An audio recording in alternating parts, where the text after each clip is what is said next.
مولانا مولانا مولانا محمد مبارک وسلم صلوات والسلام علیک یا رسول اللہ صلی اللہ علیہ وسلم۔ میں نے یہ کب کہا مجھے دنیا کا مال دے، میں نے یہ کب کہا مجھے دنیا کا مال دے، مجھ کو گدا بنا دے مدینے میں ڈال دے، مجھ کو گدا بنا دے مدینے میں ڈال دے۔ ہم نے یہ کب کہا ہمیں دنیا کا مال دے، ہم نے یہ کب کہا ہمیں دنیا کا مال دے، ہم کو گدا بنا دے مدینے میں ڈال دے، ہم کو گدا بنا دے مدینے میں ڈال دے۔ کہتے رہے بلال یہی ہر مقام پر، نکلے گی میری جان محمد کے نام پر۔ کہتے رہے بلال یہی ہر مقام پر، نکلے گی میری جان محمد کے نام پر۔ ایسا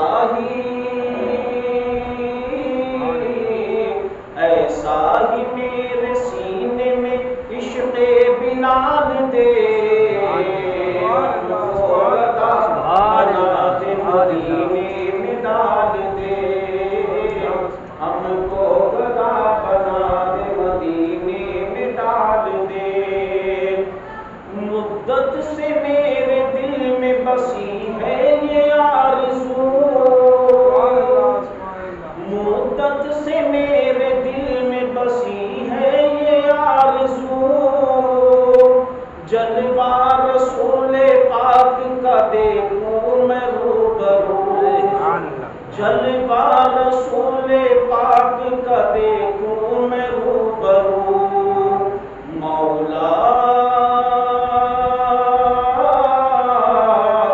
مولا تو میرے دل کی یہ حسرت نکال دے، ہم کو گدا بنا دے مدینے میں ڈال دے، ہم کو گدا بنا دے مدینے میں ڈال دے۔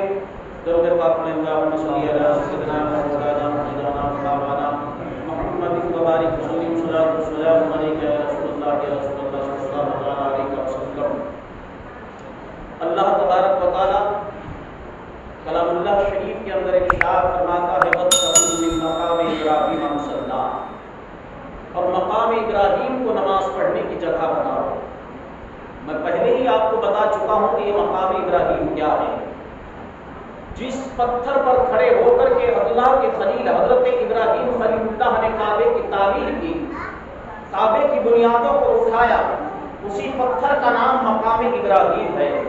جب کعبے کو تعمیر کر رہے تھے، کس جگہ پر کعبے کو اللہ نے اپنے خلیل سے تعمیر کرایا؟ اللہ تبارک و تعالیٰ نے سب سے پہلے یہی زمین کی جھاگ کو نکالا اور یہی سے پوری دنیا کی زمین کو بنایا۔ اسی مقام پر کعبہ ہے جہاں سے سب سے پہلے زمین کی جھاگ کو نکالا گیا۔ اللہ اکبر کبیرہ۔ اس کے بعد میں نے بتایا کہ فرشتوں کے ذریعے سے اللہ تبارک و تعالیٰ نے سب سے پہلے اس مقام پر کعبے کو تعمیر کرایا۔